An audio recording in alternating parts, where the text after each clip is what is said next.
जय Hind guys, now start और next video lecture. अब हम लोग अपनी कड़ी को आगे बढ़ाते हैं। जो हम सीरीज चला रहे हैं CSIR क्वेश्चंस को, और ऐसे क्वेश्चनों को पिकअप किए हैं जो संभावित चीज़ें हो सकती हैं, मतलब जिन पे बहुत सारे क्वेश्चंस क्रिएट किए जाते हैं, बनाते हैं। देखा जाता है CSIR वाले ऐसे क्वेश्चंस काफ़ी पुटअप करते हैं। तो अगेन हमने एक ऐसा ही क्वेश्चन चॉइस किया है। तो पहले देखते हैं क्वेश्चन क्या है। ये क्वेश्चन CSIR में 18 दिसंबर में पार्ट सी का क्वेश्चन है, पूछा गया है। क्या है question? What is the let f such that R to R, keep in mind that. हमने पहले ही कहा है कि जब कोई फंक्शंस की बात हो तो जो डोमेन है उसका बड़ा ध्यान से देखा जाए। तो मतलब इंटायर रियल नंबर पे ये बात कर रहा है। Given by this f of x is equal to A upon b plus x square. अच्छा, ए बी यहाँ क्या है, उसका यहाँ एक्सप्लेनेशन कर रहा है वो कि ए बी आर का एलिमेंट है, कोई रियल नंबर है। और नेक्स्ट कीवर्ड्स की बात कहा है कि b greater than or equal to 0। अब b greater than or equal to 0 है तो वहाँ भी इसका इंपॉर्टेंट रोल प्ले हो जाएगा, क्योंकि जो भी की फैक्ट्स होते हैं, जो इस टाइप की जो चीज़ें इंडिकेट करती है ना, जैसे यहाँ ए बी रियल नंबर दे दिया गया। अब आगे एक एक्स्ट्रा कंडीशन इसने और इन्वॉल्व कर दी कि बी ग्रेटर देन 0 है, मतलब बी जो है वो पॉजिटिव होगा, आर इक्वल 0 हो सकता है, बी नेवर निगेटिव। मतलब ये जो क्वेश्चंस बना है और जो इंटायर जो ऑप्शंस जो पूछे गए हैं 4 ऑप्शन इसमें, वो b greater than or equal 0 पे ही बनाए गए हैं। तो which of the following are true, कह रहा है कि जो ऑप्शंस हैं वो कौन ट्रू है, उसके बारे में मुझे पता करना है। क्या है? पहला है कि F is uniformly continuous on compact interval. एक बात आई है, कॉम्पैक्ट भी आया है, इंटरवल भी आया है। तो कॉम्पैक्ट सबको पता है कि क्लोज एंड बाउंडेड जो सेट होता है उसको हम लोग कॉम्पैक्ट कहते हैं। तो compact interval of R for all values of A and B, for all values of A and B. Second है again F is uniformly continuous on R, और एंड इज बाउंडेड। अब यहाँ बाउंडेड एक word आ गया। यहाँ तो continuous है on compact interval of R, और यहाँ जो बात कहा है उसने कि वो यूनिफॉर्मली कंटिन्यूअस है ऑन आर। तो अगर कोई फंक्शंस आर पे यूनिफॉर्मली कंटिन्यूअस हो जाए तो उसके जितने सारे सबसेट आएंगे, चाहे सबसेट कॉम्पैक्ट है या नहीं है, तो डेफिनेटली वहाँ भी उसको यूनिफॉर्मली कन्वर्जेंट होना पड़ेगा। तो आप यूं कह सकते हैं कि यहाँ से लेके यहाँ तक जो है ना, ये जो फर्स्ट जो ऑप्शन है वो सेकेंड ऑप्शन में ही समाहित है। आगे सेकेंड में एक और बढ़ा दिया कि वो बाउंडेड है for all A and b. अच्छा, ये बाउंडेड है या नहीं तो अलग चीज हो गई, बाउंडेड पता करना कि वन बाउंडेड है। यस। थर्ड क्या है कि अगेन वहाँ यूनिफॉर्मली कन्वर्जेंट की बात है। अच्छा, ऑन आर आया है। अब यहाँ इफ एंड ओनली बी एक कंडीशन से यहाँ ला दिया कि वो यूनिफॉर्मली कंटिन्यूअस होगा इफ एंड ओनली जब बी की वैल्यू 0 होगी। और फोर्थ ऑप्शन है ऑन आर, फिर अगेन बात कहा है कि यूनिफॉर्मली कंटिन्यूअस ऑन आर होगा। एंड यहाँ अनबाउंडेड आ गया है, if a not is equal to 0 b not is equal to 0, कि वो अनबाउंडेड है। अगर ए 0 नहीं है, बी 0 नहीं है तो वो अनबाउंडेड फंक्शन है। और एक जगह बाउंडेड की बात कहा है, यूनिफॉर्मली कंटिन्यूअस की हर जगह बात कहा है। तो अब ये है कि यूनिफॉर्मली कंटिन्यूअस हम लोग चेक कैसे करते हैं, उसकी चीज़ें क्या है। तो कुछ हम रिजल्ट यहाँ बात कर दे रहे हैं, किस रिजल्ट पे हम लोग यहाँ वर्क करेंगे, और उस रिजल्ट को जो इस वीडियो लेक्चर को सीरियसली वॉच कर रहा है उस रिजल्ट्स को भी कीप इन माइंड, उसको माइंड में रखें, क्योंकि वो जो रिजल्ट की मैं बात करने जा रहा हूँ बड़ा निर्णायक भूमिका निभाएगा। इसमें एक रिजल्ट है यूनिफॉर्मली कंटिन्यूअस में, अगर कोई फंक्शन आपका F such that R to R defined है and this function is continuous. अगर कोई फंक्शंस इस इंटायर रियल नंबर में कंटिन्यूअस हो जाए तो इसके जितने इंटरवल फाइनाइट लेंथ के बनेंगे। हमने क्या बात कही है, लिसनर ध्यान देंगे, इंटरवल की बात कही है। और कैसे इंटरवल की बात कही है? जो फाइनाइट लेंथ के हैं, मतलब कि बाउंडेड इंटरवल की बात कही गई है।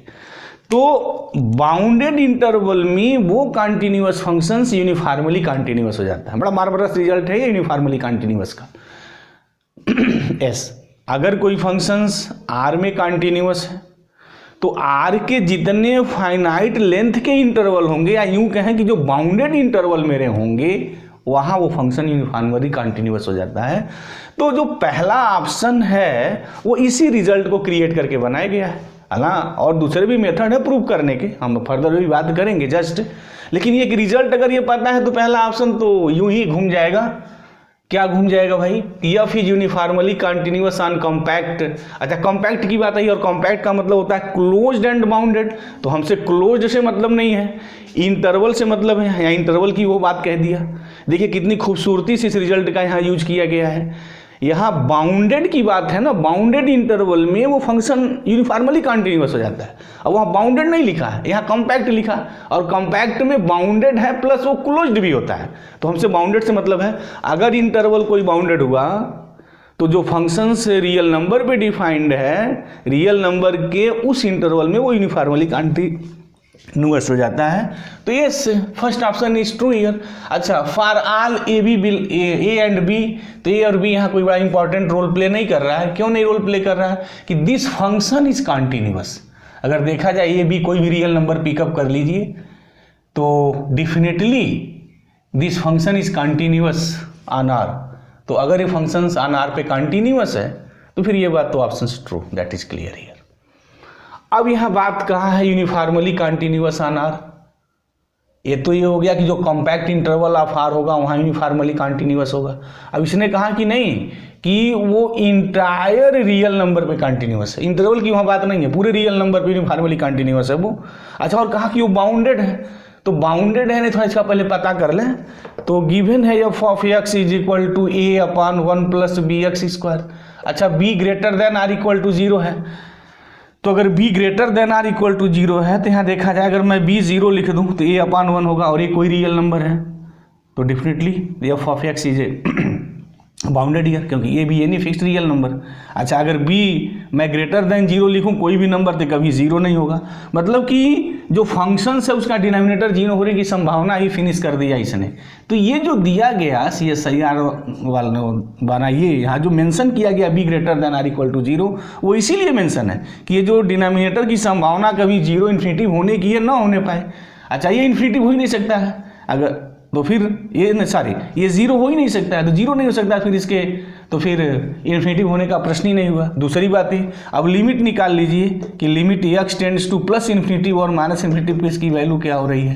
तो ये भी अगर मैं कोई भी रियल नंबर पिकअप करूँ, मतलब b वहाँ से है, तो डेफिनेटली दिस टेंडिंग्स टू 0। अच्छा, अगर माइनस इन्फिनिटिव मैं लिखता हूँ तो डेफिनेटली ये भी टेंडिंग्स टू 0 हो जाएगा। तो कहने की मीनिंग मेरी क्या हो गई कि ये कभी 0 नहीं होगा, ताकि इन्फिनिटिव की संभावना और फिनिश कर दिया।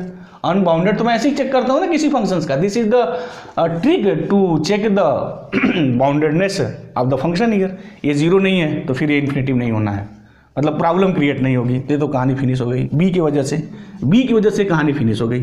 दूसरी बात, x टेंड्स टू इन्फिनिटिव करिए तो ये 0 की ओर टेंड हो जा रहा है, माइनस इन्फिनिटिव की करेंगे तब भी वो 0 की ओर टेंड हो जाएगा। तो डेफिनेटली कि ये जो functions defined for all a b के लिए वो मेरा बाउंडेड है, तो this function is bounded.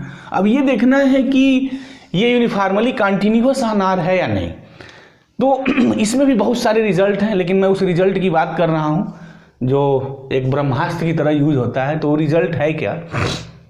Result ये है कि अगर कोई फंक्शन हमारा लिपजिफ फंक्शन हो जाए, कोई भी फंक्शन अगर लिपजिफ हो जाता है, मतलब ये कि अगर कोई फंक्शंस इस कंडीशंस को सेटिस्फाई कर जाए, less than or is equal to K mod of x minus Y for all x y belongs to the domain, जिस डोमेन में फंक्शन डिफाइंड है, for all x y belongs to d, अगर इस functions का difference less than or is equal to K, where K भी any positive number, less than or is equal to अगर this हो जाता है तो उसको हम लोग लिपजिफ फंक्शन बोलते हैं। अगर कोई फंक्शन लिपजिफ फंक्शंस है तो डेफिनेटली वो यूनिफॉर्मली कंटिन्यूअस होता है। तो इस कंडीशंस को ध्यान में रखते हुए बहुत सारे क्वेश्चंस क्रिएट किए जाते हैं, जैसे यहाँ भी ये जो क्वेश्चंस क्रिएट किया गया है वो लिपजिफ फंक्शंस पे है। अच्छा, दूसरी बात यहाँ ये भी है कि डायरेक्ट मेरी डिफिनीशन क्या होती है, तो डिफिनीशन ये होती है कि f of x minus F of y less than epsilon whenever absolute value of x minus y less than a delta for all, यहाँ भी है x y belongs to the domain D, कि जितने भी epsilon greater than 0 हों उसके लिए conditions hold करनी चाहिए। ये x y less than delta, ऐसा मिलना चाहिए, तब ये कहा जाता है कि वो जो हमारा फंक्शन है डी में वो यूनिफॉर्मली कंटिन्यूअस है। तो this is the concept of the uniformly continuous. तो अब हम यहाँ क्या करेंगे ना कि देखेंगे कि ये फंक्शन लिब्जिप्स है या नहीं। अगर ये फंक्शन लिब्जिप्स है तो definitely this is the uniformly continuous. तो करना क्या होगा कि इस डोमेन में कोई भी दो रैंडम एलिमेंट पिकअप करके उसका डिफरेंस निकालना होगा, देखना होगा कि वैल्यू ऐसे हो रही है या नहीं। तो देखते हैं, चलते हैं। अच्छा, ये और ये सिमिलर मिलता है यहाँ अगर मैं absolute value of x minus one less than delta कोई नंबर पिकअप कर लूँ तो डेफिनेटली इसको ऐसा बनाया जा सकता है। लेकिन अगेन एक वहाँ बड़ा इंपॉर्टेंट या मार्वलस रिजल्ट होता है कि अगर कोई फंक्शन लिब्जिप्स है तो डेफिनेटली वो यूनिफॉर्मली कंटिन्यूअस होगा। लेकिन अगर कोई फंक्शन यूनिफॉर्मली कंटिन्यूअस है तो कोई ज़रूरी नहीं है कि वो लिब्जिप्स हो भी सकता है और नहीं भी हो सकता है। तो लिब्जिप्स मुझे गारंटी देता है uniformly continuous, but uniformly continuous ये गारंटी नहीं देती है कि वो लिब्जिप्स हो सकता है और नहीं भी हो सकता है। तो मुझे वहाँ तो लिब्जिप्स फंक्शंस की बात नहीं करनी है ना, यूनिफॉर्मली कंटिन्यूअस की बात करनी है। तो मैं इसका सिर्फ यूज कर रहा हूँ। देखिए यहाँ कितनी खूबसूरत से यूज करके इस क्वेश्चन को क्रिएट किया गया है, मैं तो यही वो कहूँगा। तो चलते हैं, देखते हैं।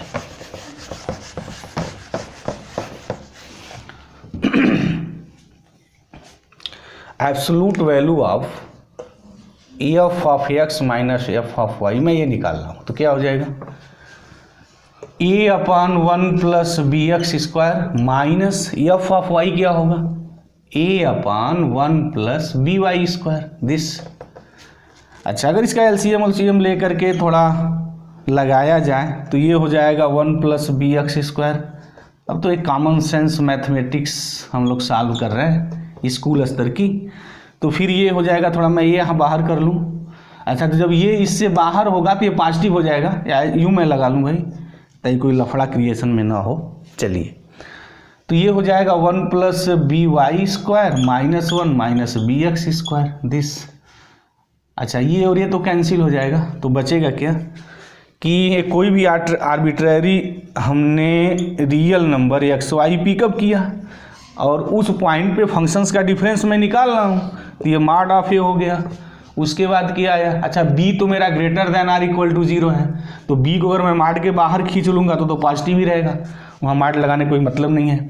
अब ये हो गया y square minus x square, तो इसको मैं वाई प्लस एक्स और वाई माइनस एक्स लिख सकता हूँ, yes, upon one plus B x square this and one plus this is your b Y square. ये मेरी बात हो गई, दिस हो गई ये बातें।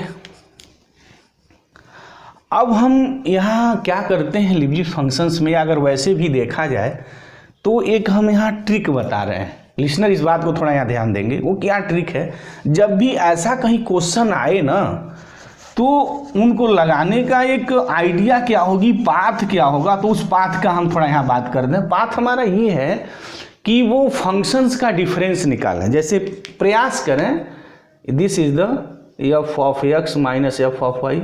वैसे ऑलरेडी हम वर्क करेंगे इस पर, रियल एनालिसिस का हमने जो पार्ट शुरू किया हुआ है ऑलरेडी। जब मैं इस टॉपिक पे आऊँगा तो काफ़ी डिटेल्स में उसको पढ़ाऊँगा और नोट भी प्रोवाइड करूँगा, वो तो वादा है, तो करना ही करना है।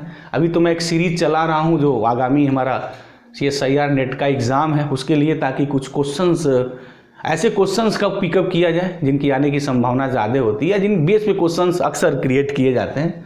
यस, बहरहाल तो आप ये डिफरेंस निकालिए और प्रयास करिए कि ये less than or equal any number x minus y this, ये नंबर प्रेजेंट हो, यानी एक्स वाई का डिफरेंस यहाँ आ जाए। अगर ऐसा डिफरेंस आ जाता है तो फिर आप विजेता हैं। तो फिर उसके बाद आप कैसे वर्क करेंगे, अब उस चीज़ को मैं यहाँ समझा रहा हूँ कैसे आप वर्क करेंगे। जैसे यहाँ देखें, यहाँ अब वाई माइनस एक्स आ गया, तो वाई माइनस एक्स को मैं एक्स माइनस वाई भी लिख सकता हूँ, डजन मैटर, वो तो अभी स्तर पे कोई मैटर चीज़ है नहीं। तो चलते हैं, अब मैं थोड़ा यहाँ इसको अब डिलीट कर दूँ, उसके बाद मैं बात करूँगा। मुझे उम्मीद है कि ये नोट हो गया होगा। तो चलते हैं, नाउ वी डिलीट दिस।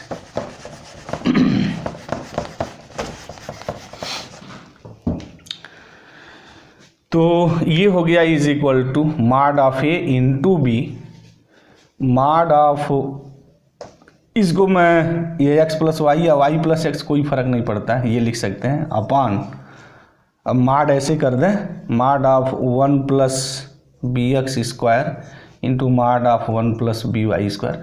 अच्छा, मैं माड बाहर कर दूं तो यहाँ कोई बड़ा प्रॉब्लम नहीं होगी किसी को, क्योंकि जो बी वैल्यू है ना वो पॉजिटिव है और एक्स पॉजिटिव निगेटिव कुछ भी हो सकता है, क्योंकि एक्स इंटायर रियल नंबर पे बात की गई है, तो स्क्वायर करेंगे तो भी पॉजिटिव हो जाएगा। तो ये भी पॉजिटिव हो गया, ये भी पॉजिटिव हो गया, तो माड हटा ही दी जाए, क्यों माड लेकर के प्रॉब्लम क्रिएट किया जाए।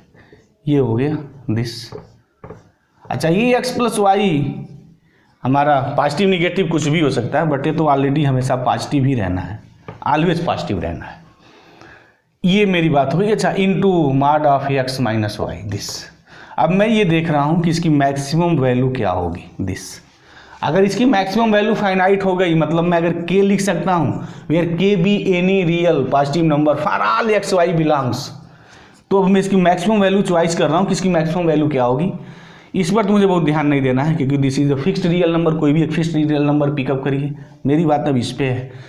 तो अगर मैं इसको ध्यान से देखूँ यहाँ, तो ये 1 प्लस ये जो mod of x plus y है ऑलवेज लेस देन होगा 1 plus B x square 1 plus B Y square. कोई भी रियल नंबर आप पिकअप करके देख लीजिए, बी एनी रियल नंबर, एक common sense of the mathematics inequality की अब बात हो गई है 11th-12th स्टैंडर्ड की, कि mod of x plus y always less than 1 plus B x square into 1 plus B Y square. अगर इसको पूरा ब्रेक करेंगे तो ये पूरी चीज़ें आएंगी। हम वो बहुत टाइम किल नहीं करना चाहते हैं उस स्तर की चीज़ों पे यहाँ डिस्कस को लेकर के। हमें दिखाना यहाँ क्या है, ये this implies mod of x plus y upon 1 plus B x square into 1 plus B Y square definitely less than 1, यानी definitely this quantity is less than 1, यानी ये जो क्वांटिटी होगी वो लेस देन 1 होगी। And this is a positive, definitely this is a positive number, तो क्योंकि ये भी पॉजिटिव ये भी पॉजिटिव, तो डेफिनेटली ये जो भी नंबर है लेस देन 1 है दैट इज अ पॉजिटिव। तो इस नंबर का हमने नामकरण संस्कार यहाँ के कर दिया डेफिनेटली। अच्छा, अब इसका हमने मल्टीप्लीकेशन किया माड of a into mod of B, तो जब माड of a into mod of B लिखेंगे ना that is a fixed real number, ये कोई रियल नंबर है, ये भी रियल नंबर है, और product of two real number is again a real number, this is not infinite, वो तो इनफाइनाइट होगा ही नहीं भाई। Mod of a real number, b is real number, तो product of two real number is real number, this is not infinite. तो हमारा तो मतलब ये था कि ना कि दिस इज अ फाइनाइट कोई नंबर हो, पॉजिटिव नंबर हो, ये भी पॉजिटिव ये भी positive, this is the positive real number. और हमने कहा कि ये लेस देन 1 है, दिस इज अ पॉजिटिव, तो इसकी जगह मैं एक पॉजिटिव नंबर के तो पिकअप कर सकता हूँ ना, तो मैं ये बात तो लिख ही सकता हूँ अब दावे के साथ। आप भी लिख सकते हैं अब what f of x minus F of y less than k mod of x minus Y, और एक के लिए नहीं, for all x y belongs to हर।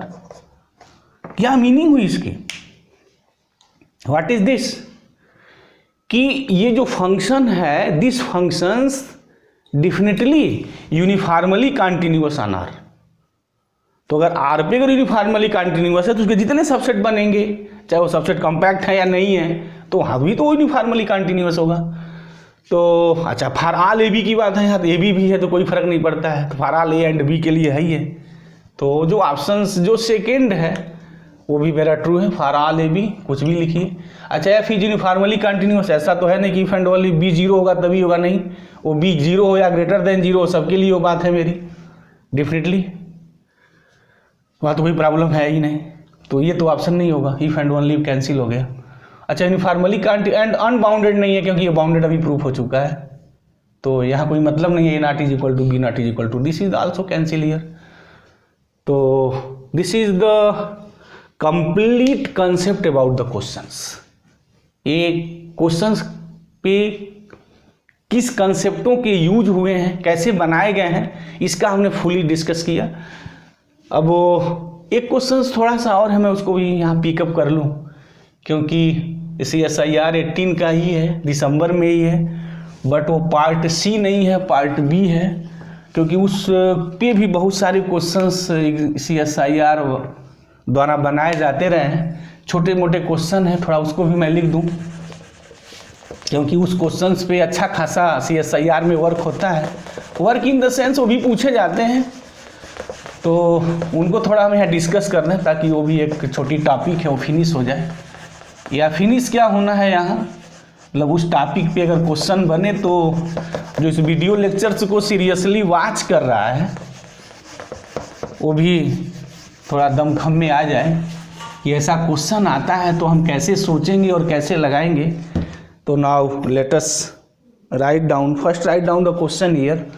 तो क्वेश्चन ये है इसमें, लेट बी पार्ट का है, let S is equal to, ये सेट एस डिफाइंड है x y such that x square plus y square is equal to 1/n square, where n belongs natural number and either x or y belongs Q. Listener ध्यान देंगे क्योंकि शब्दम जालम महाजालम, ये शब्द का जो जाल होता है ना बड़ा खतरनाक जाल होता है, और CSIR वाले बड़ा इसका बखूबी यूज करना जानते हैं, तो इस चीज़ पे थोड़ा ध्यान रहना चाहिए। हियर क्यू, ये जो क्यू है तो सबको पता है is the set of rational number, ये मेरा रेशनल नंबर है, this is the set of rational number. अच्छा, एंड n तो पता है नेचुरल नंबर हो, लिखने की यहाँ ज़रूरत नहीं। तो which are the following is true, कौन ऑप्शन ट्रू है, तो ऑप्शन लिख दें S is a finite, S का है S is a finite non empty set, non empty set. Second है S is countable, S countable पे क्वेश्चन उठाया गया है यहाँ से, तो अनकाउंटेबल ऑटोमेटिक आ जाएगा, यस काउंटेबल है तो तीसरा कहना पड़ेगा, तो कहा ही गया है यस इज अनकाउंटेबल। ये दोनों जुड़वा की तरह वर्क कर रहे हैं। और लास्ट जो है हमारा इम्पटी की बात कही गई है। तो इस क्वेश्चन का कंसेप्ट क्या है, थोड़ा हम यहाँ उसको अपनी बात को रखना चाहेंगे। What is the question here, हालांकि ये जो है हमारा वन डायमेंशन से ज़्यादा जो फंक्शन है उस पर डिफाइंड है, या सेवरल जो मेरे वेरिएबल इंडिपेंडेंट वेरिएबल्स हैं उन पे है मेरा ये फंक्शन है। ऑलरेडी CSIR में इस पर भी बड़ा जो RN है, R स्क्वायर है, R क्यूब है, उस पर भी अच्छे खासे क्वेश्चन बनते हैं। तो बहरहाल क्वेश्चन को हम लोग देखते हैं क्या है। कह रहा है कि ये सेट एस जो है एक्स वाई, ये मतलब XY प्लेन है। लिस्टर यहाँ ध्यान देंगे, जब भी ये R स्क्वायर लिखा जाए तो मतलब this is the complete XY plane, लेकिन इस सेट एस में कंप्लीट XY प्लेन नहीं है। कह रहा है कि सेट एस में हम XY प्लेन के उन पॉइंटों को लिखे हैं, कैसे पॉइंट को लिखे हैं, जो x square plus y square is equal to 1/n square को सेटिस्फाई करते हैं। यस, तो चलिए साहब, तो पूरा फिगर भी नहीं बन पाएगा ना मतलब ये हुआ अगर n इज इक्वल टू मैं 1 पिकअप कर लूँ तो वो जो इक्वेशन का जो फार्मेशन मेरा आएगा वो 1 हो जाएगा, मतलब this is a circle of unit radius, ये हो जाएगी, ये मेरा कंप्लीट XY प्लेन होता है। अब ये कंप्लीट XY प्लेन का यस जो है ना उसमें कोई नॉन इम्पटी, ये कोई मेरा सबसेट दिया हुआ है जो इस क्राइटेरिया को सेटिस्फाई करता है। तो मुझे सेट यस के बारे में पता करना है क्या क्या है। अच्छा, यहाँ की फैक्ट क्या चीज़ें हैं, एक तो ये है दिस, दूसरा यहाँ ये है, नेक्स्ट इज व्हाट एस यहाँ है, एंड आइदर एक्स आर, फिर आर भी है, वाई बिलोंग्स क्यू, मतलब कि कम से कम एक क्यू का मेंबर होना चाहिए, या तो एक्स मेंबर हो या वाई मेंबर हो। आइदर एक्स आर वाई का मतलब यही है। अच्छा, n नेचुरल नंबर है तो 1/n स्क्वायर डेफिनेटली वो मेरा रेशनल नंबर हो जाएगा। तो अगर मैं यहाँ कोई भी नंबर एक पिकअप करूँ, y square is equal to 1/n square minus 1/x square. अब यहाँ देखा जाए, n मेरा नेचुरल नंबर है, right, this is the natural number here, और यहाँ इन दोनों में से एक मेरा जो है रेशनल है, ये दैट इज ए फिक्स कह दिया गया, दिस इज ए रेशनल। चलिए अब एक्स को मैंने रेशनल फिक्स कर दिया, भाई एक्स रेशनल है या वाई रेशनल है, कम से कम एक रेशनल है ना, either x or y rational का कंसेप्ट यही है। तो अगर मैं x रेशनल ले लूँ तो ये रेशनल है, और रेशनल का स्क्वायर करें कुछ भी करें तो रेशनल नंबर मेरा काउंटेबल होता है, ये भी मेरा रेशनल आएगा। और 2 रेशनल नंबर का डिफरेंस भी मेरा एक रेशनल नंबर आएगा। तो ये जो दोनों जो होंगे ना वो रेशनल ही आएंगे। बट वाई स्क्वायर निकालेंगे कोई फर्क नहीं पड़ता है, तो वाई स्क्वायर निकालेंगे तो y is equal to rational का इरेशनल भी हो सकता है। लेकिन कहने का मतलब कि ये जो मेरे नंबर्स जो आएंगे ना ये नंबर रेशनल ही आएंगे, ये इरेशनल नहीं होंगे। मैं इसकी मैं बात नहीं कर रहा हूँ, वाई निकाल के रूट की मैं बात नहीं कर रहा हूँ, लिसनर यहाँ ध्यान देंगे, मैं इंटायर इसकी बात कर रहा हूँ। तो ये मेरे जो होंगे रेशनल होंगे।